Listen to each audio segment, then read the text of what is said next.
Welcome to the Real Estate Espresso Podcast, your morning shot of what's new in the world of real estate investing. I'm your host, Victor Menashe. On today's show, we're talking about another form of situational awareness. When you buy a property in a neighborhood, it's pretty common to drive up and down the streets and look around. Are people leaving trash on the front lawn? Are there broken down cars in the laneway? Are people taking care of their property? That's one form of situational awareness. After all, we live in a physical world. But that form of situational awareness is a little bit like looking in the rearview mirror. What if you could look at a property and see into the future? Well, it turns out that you can. When I look at a neighborhood, I want to see who owns each property and what zoning applications have been filed. Let's imagine you drive down the street and you see homes, one after another. Nothing particularly remarkable to see. Some driveways have kids' bikes.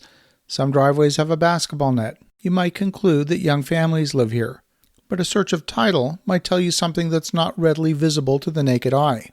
You might discover that one group of homes are owned by the local housing authority.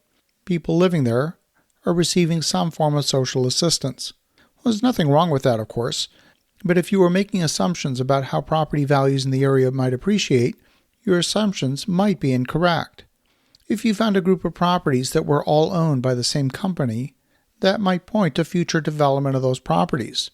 If you found a property where the ownership had 5 names on title, you might research the ownership further. When did the property change hands? Was there a death in the family? Ownership by multiple next of kin is rarely a stable situation.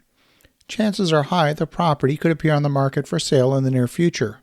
Most zoning applications are a matter of public record.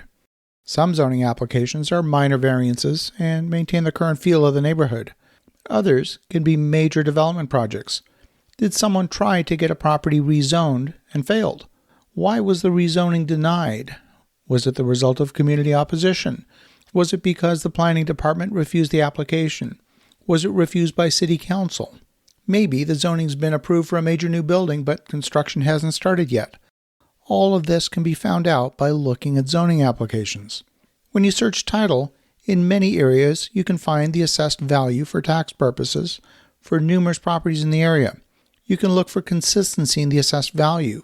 What's been happening in the area? Did values jump from one year to the next, or did they drop? One area that I'm familiar with in Philadelphia experienced a dramatic jump in assessed values. It's not that the improvements went up in value. It was the underlying land values that were increased. Turns out this particular neighborhood qualifies for a 10-year property tax abatement for improvements made on a property. You pay the tax on the vacant land, but you pay zero tax on the improvements for 10 years. The city's clearly looking for ways to maximize tax revenue while honoring the letter of the tax abatement, even if their tactic violates the spirit of the tax abatement, so they've been trying to increase the value of the underlying land. Some property owners successfully challenged the assessed value increase and had their tax increase reversed. You've probably heard investigative reporters use words like, follow the money and you'll understand the motives. Well, this can be true when you're looking at property as well. When you look at a chain of title on properties in an area, you get to ask questions. Questions like, why did that commercial property change hands 5 times in the past 3 years? Or why did that property change hands for $10? Clearly, it didn't change hands for $10. What's the real story behind what happened? Why is there a mortgage recorded on a property that's clearly above the market value of the property? I wonder what's happening there. Why did this property have 3 mortgages recorded on title in less than a year? Who are the lenders? Are the lenders traditional banks or private citizens? This tells you something about what might be happening on a property. See, none of this is visible by driving down the street. A recent search of neighboring properties uncovered one of our neighbors that could actually be considered a very good neighbor. The owner of this property has not initiated a zoning application, nor have they done anything to the property. But this particular owner has a strong reputation for having done some major developments in other cities. This particular owner would never buy a piece of land just to sit on it. They would buy it with development in mind. Development of the neighboring parcel could positively affect our property. Searching title on neighboring properties is another form of situational awareness.